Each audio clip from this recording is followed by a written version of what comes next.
CTV News with Carlyle Fiset. Good evening. Thanks for joining us. We begin tonight at City Hall, where councillors approved a micro-shelter complex in London's South End.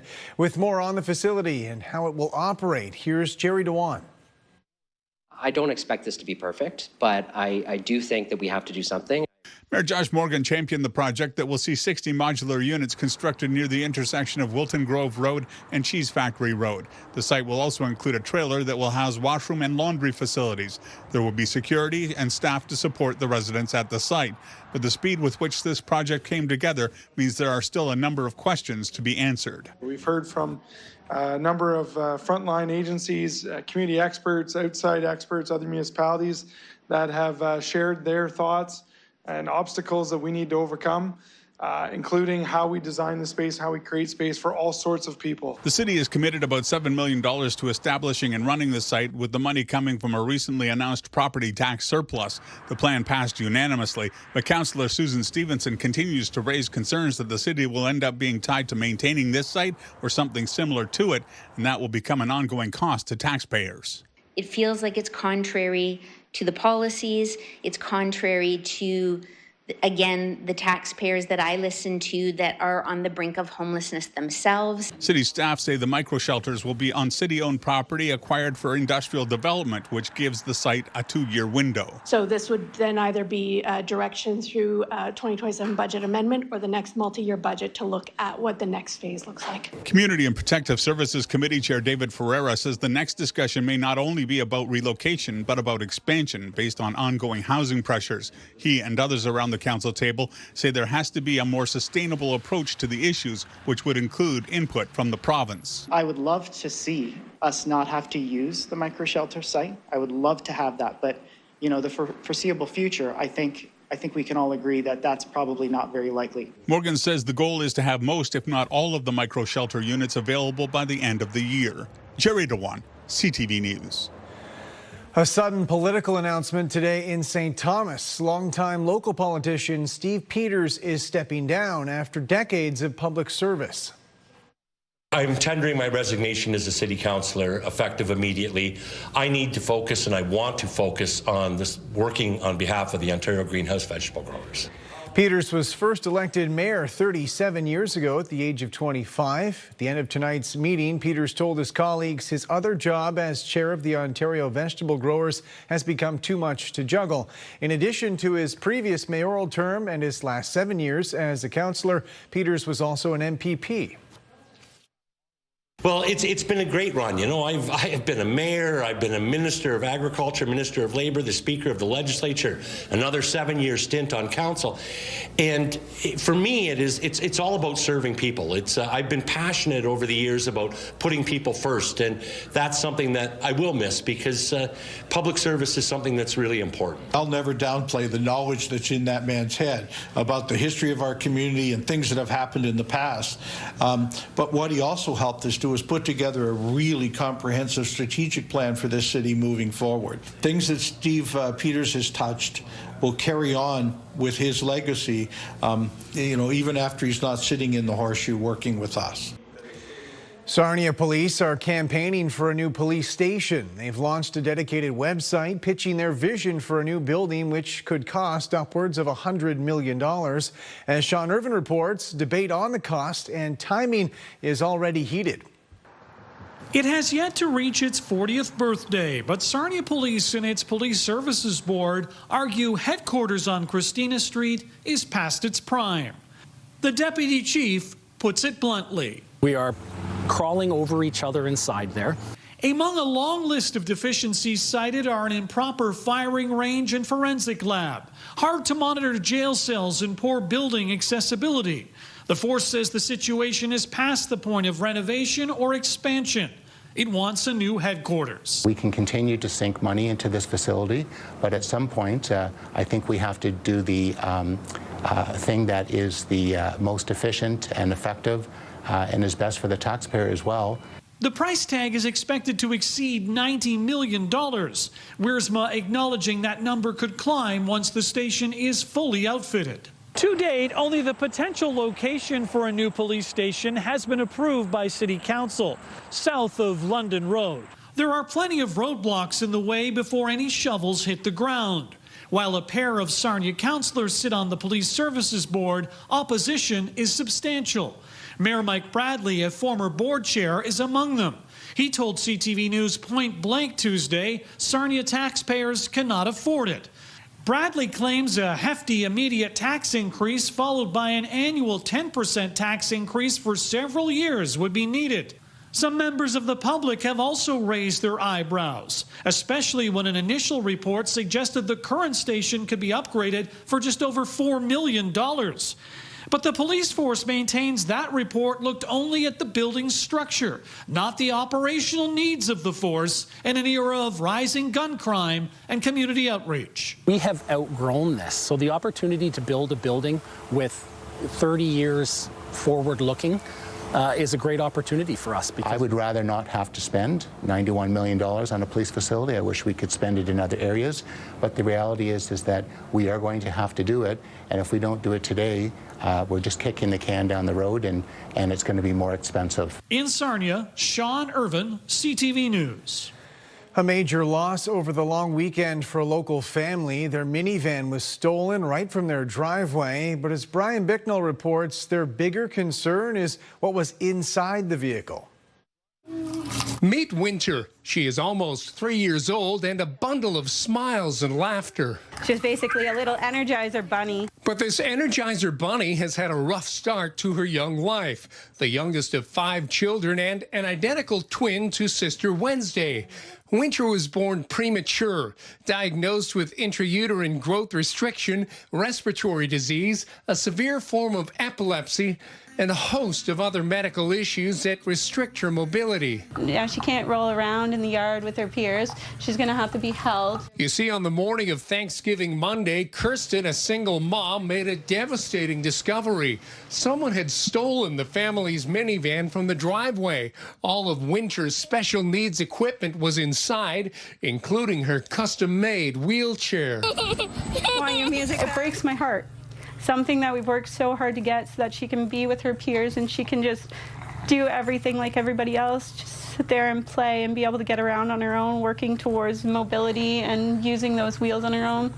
It's heart-wrenching.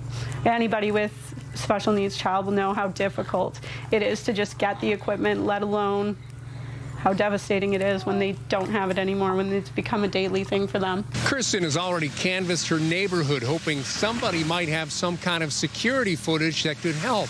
She's also posted her story on social media, looking for tips. So far, though, she's come up empty-handed and broken-hearted, and a little girl is without her lifeline. Okay, Halloween, say hi, Halloween. She has also filed a report with police, but Kirsten says she is not concerned about the van. What she's really hoping is that somehow the equipment will find its way back to this little Energizer bunny. So my hope is that they'll just discard it, they'll leave it somewhere, maybe an alleyway, and maybe somebody in the city will see it. Brian Bicknell, CTV News. A 20-year-old man was found guilty of manslaughter this afternoon at the London courthouse, convicted for his role in the fatal stabbing death of a teenager. With more on the jury's decision, here's Nick Paparella. 20-year-old Trayton Hoffman of London left the courthouse with his head down after being found guilty of manslaughter in connection with the death of 16-year-old Malik McDonald Mills. Throughout the 2.5-week trial, the Crown argued that even though Hoffman didn't actually stab the victim, he was a party to the offense by chasing him and using pepper spray.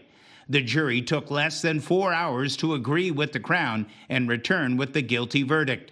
The court heard that on the night of August 9th of 2023, a group of young people had been consuming alcohol and marijuana in the King Edward Avenue area when McDonald Mills was attacked and suffered a fatal stab wound to the femoral artery. 2 others charged under the Youth Criminal Justice Act still need to be dealt with before the courts in connection with the same stabbing death. Hoffman remains free on bail until his sentencing hearing, which is set for February 3rd. Nick Paparella, CTV News. In another courtroom, all of the evidence is now in at the dangerous driving trial of a London man who claims he wasn't behind the wheel. The lawyer for 31-year-old Baha Ali wrapped up her case, recalling several Crown witnesses, asking them if they were certain the accused was the one driving the day his vehicle crashed into the victim's car in November 2020. 68-year-old Joan Clubb was a passenger in that vehicle, and she died in hospital. One witness told the court she remembers Ali standing next to his car while emergency crews took over the scene. Closing arguments in the case are now expected on November 20th. Provincial police say a local farmer was seriously hurt in a crash involving a tractor and a cattle trailer last night. They say it happened near Lucknow around 8:30 p.m. According to police, the 29-year-old driving the tractor was rear-ended by someone driving a pickup truck, and they were airlifted to hospital. The tractor ended up in the middle of the highway on its side. Police closed the road until early this afternoon for their investigation, and at this point they say no charges have been laid. Local health researchers say they've developed a new scanning technique which could change the way prostate cancer is detected and treated. With more on their progress and what it could mean for patients, here's Rita Ismail.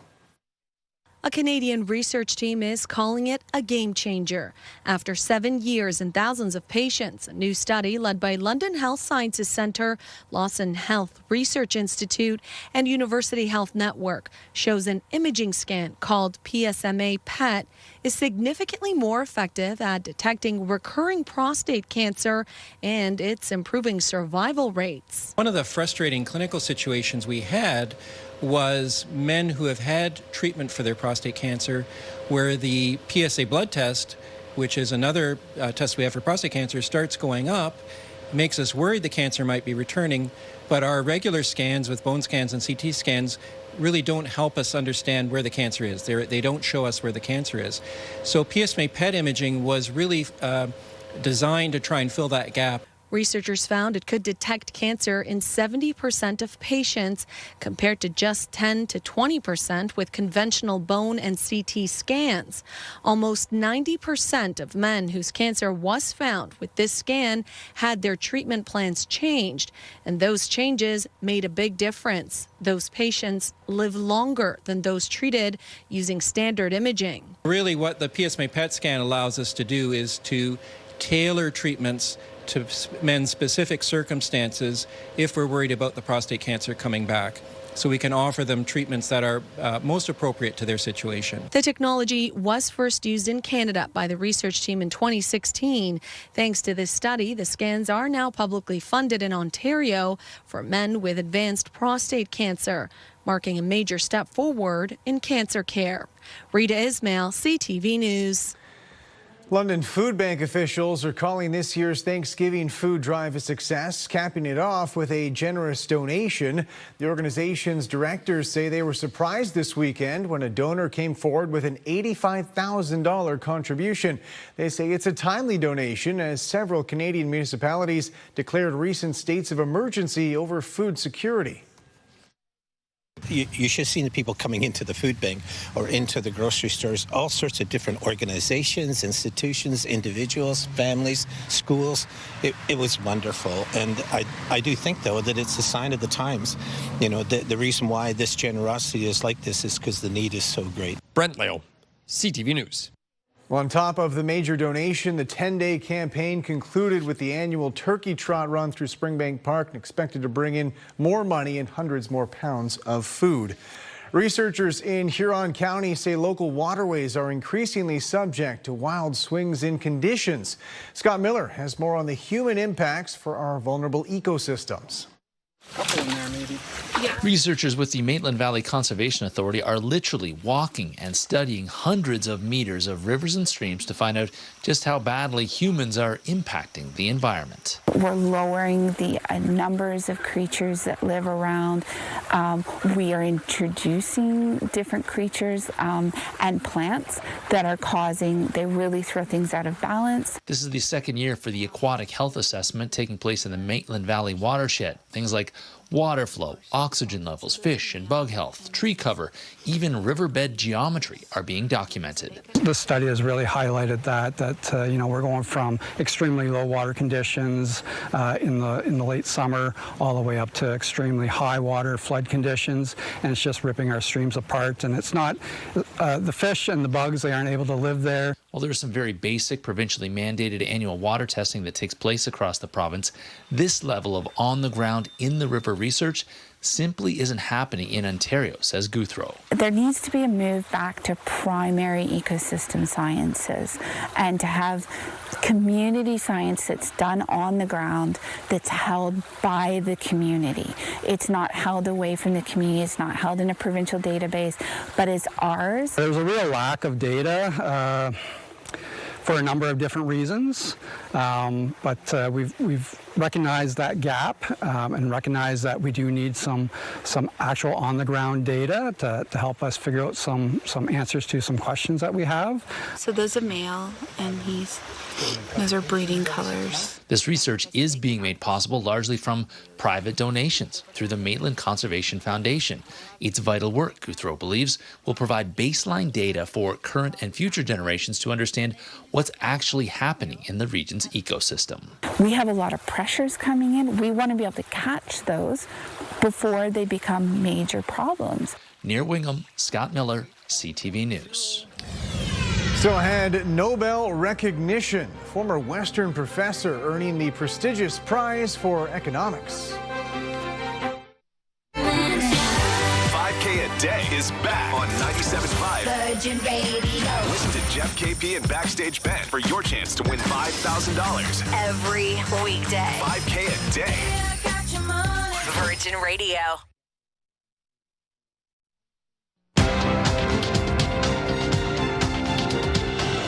Canada's main stock index was up today on gains in the base metal sector. The TSX gained 503 points. In New York, the Dow added 203. The Nasdaq fell 173. The Canadian dollar lost a quarter cent today.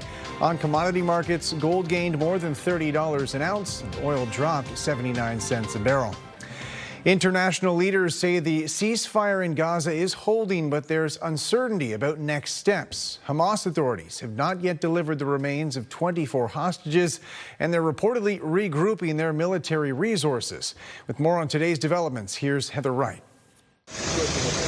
An emotional and painful homecoming as the remains of 4 deceased hostages arrive at the Forensic Institute for Identification in Tel Aviv. Learning we're only getting 4 of them was a big kick in the stomach.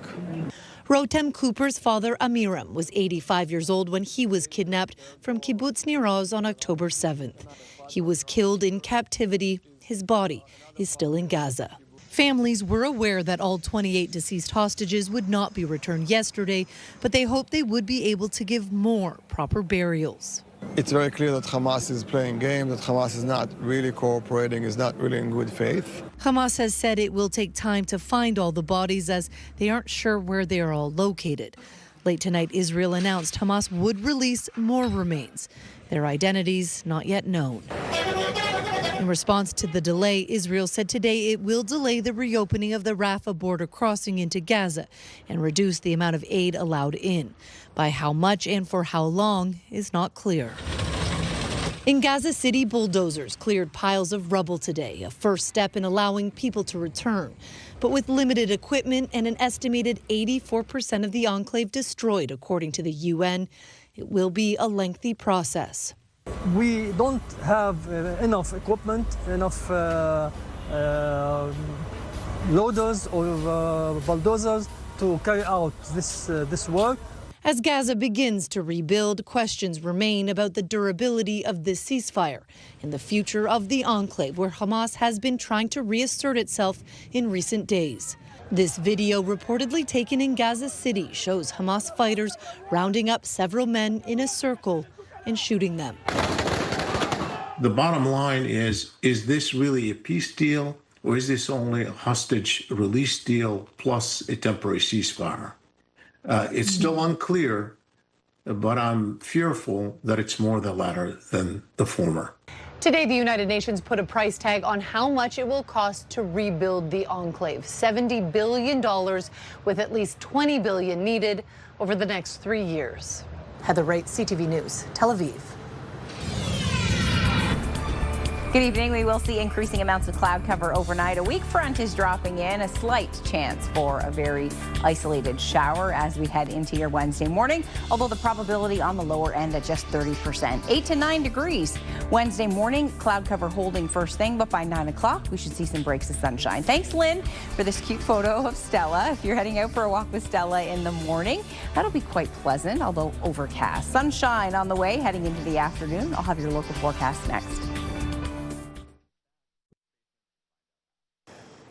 Welcome back on the desk with Julie now. We're getting into mid-October here, and it is still feeling like the worst of fall has not really shown up for us. It's looking like a pretty comfortable week ahead. Yeah, temperature-wise, right around where we should be. We have a few fluctuations where we see a milder push ahead of the weekend, but all in all, we're just kind of rolling with it. Today we hit 18 degrees. That was nice.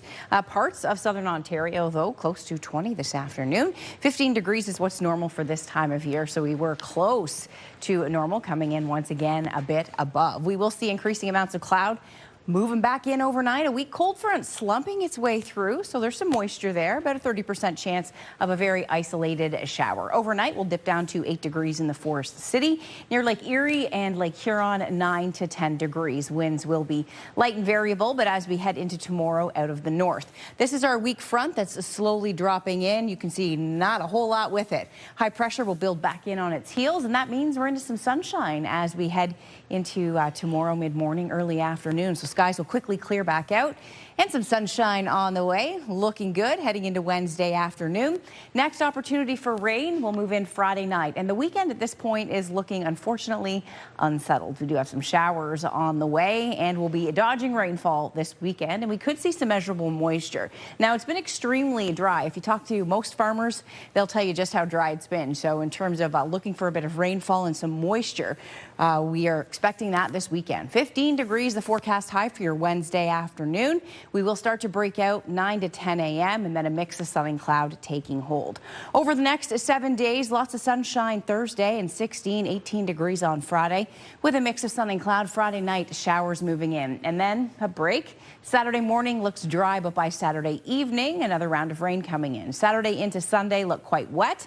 Showers expected through the day on Sunday and the temperature drops off. So we'll take a bit of a ride with our temperatures. So we're up to 18 on Friday, 22 degrees on Saturday, and then back down to 16 on Sunday. Overcast Monday and 14 and 15 with a mix of sun and cloud on Tuesday. Even the overnight lows this weekend come up between 11 and 13 degrees. So we will see a nice push of mild air, but we'll pay the price with some rainfall coming in. Midwestern Ontario, your forecast for tomorrow, it will be cool as we head into the day. So cooler than it was today for sure. Forecast high just 13 degrees. So almost closer to some overnight lows. As we head into Thursday, sunshine and 15. We could see temperatures dip near the freezing mark, which will mean frosty conditions. Although the growing season in most areas, of course, has come to an end. On Friday, we have a 40% chance of showers and then another round coming in Saturday night. Showers expected on Sunday as well. The temperatures will take a dive. Sunday into Monday, we're back down between 13 and 15 degrees. So cool for your Wednesday. Lots of sunshine in the forecast Wednesday afternoon. Back to full sunshine Thursday and rain moving in on Friday night. Carlyle, back to you. Thanks, Julie. A Canadian researcher with ties to Western University is among 3 researchers recognized with this year's Nobel Prize in Economics. With more on his work and local connections, here's Jeremy Sharon. Inside the Royal Swedish Academy of Science in Stockholm, a highly prestigious honor. Philippa Guion and Peter Howitt. This year's Nobel Prize for Economics awarded to 3 researchers, including Canadian Peter Howitt. It's hard to express how I feel right now. I'm just thrilled and still somewhat in shock. Recognized for his role in mathematically explaining creative destruction, an economic concept where new innovations replace older technologies and businesses. Howitt is from Guelph, Ontario, studied at Western and McGill universities, and is now a professor at Brown University in Rhode Island. Working in Canada was where I really cut my teeth as an economist. The atmosphere at Western University was the one that really taught me how to to be a productive scholar. In a social media post, Prime Minister Mark Carney congratulated him for his lifetime of path-breaking research, adding that his work is a foremost example of Canadian ideas having global impact. It's an inspiration for everybody in Canada. This Queen's University economist says Howitt's work was foundational. I think they've planted some very useful thoughts in our mind that growth is not a smooth, straight line. Peter Howitt becomes just the 5th Canadian Nobel laureate to be recognized in the category of economics. Jeremy Sharon, CTV News, Ottawa.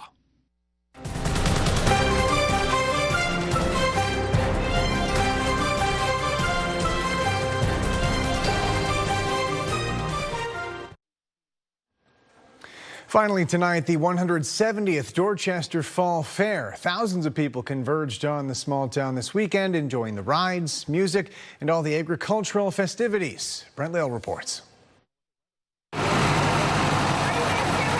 As the rain came down, more than 30 entries took part in the annual Dorchester Fair Parade. They made their way to the fairgrounds to celebrate this year's harvest and agriculture life. The exciting thing for me was seeing all the farmers come out, support each other, show off their crops. I'm all about the animals, as I am a dairy farmer, and our egg building is probably my favorite part of our fair. But seeing the community come together like this is incredible. And the community came together this year more than ever for their annual cereal drive. The total was up by more than 50% over last year. So the challenge goes out to all the schools and have great participation. It's a matter of kids helping kids. We collect breakfast cereal for our local food bank and a few East End schools in London that the need is there.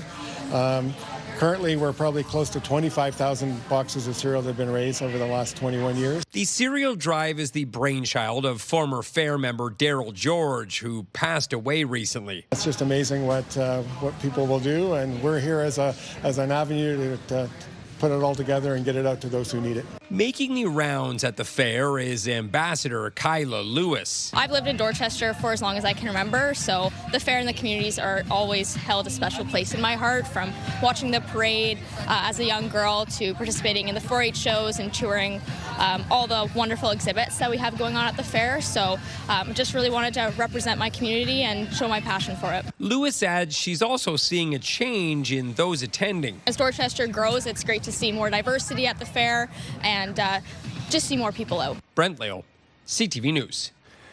And that's it for us. Thanks for watching. For all of us at CTV News London, I'm Carlyle Fiset. Have a good night.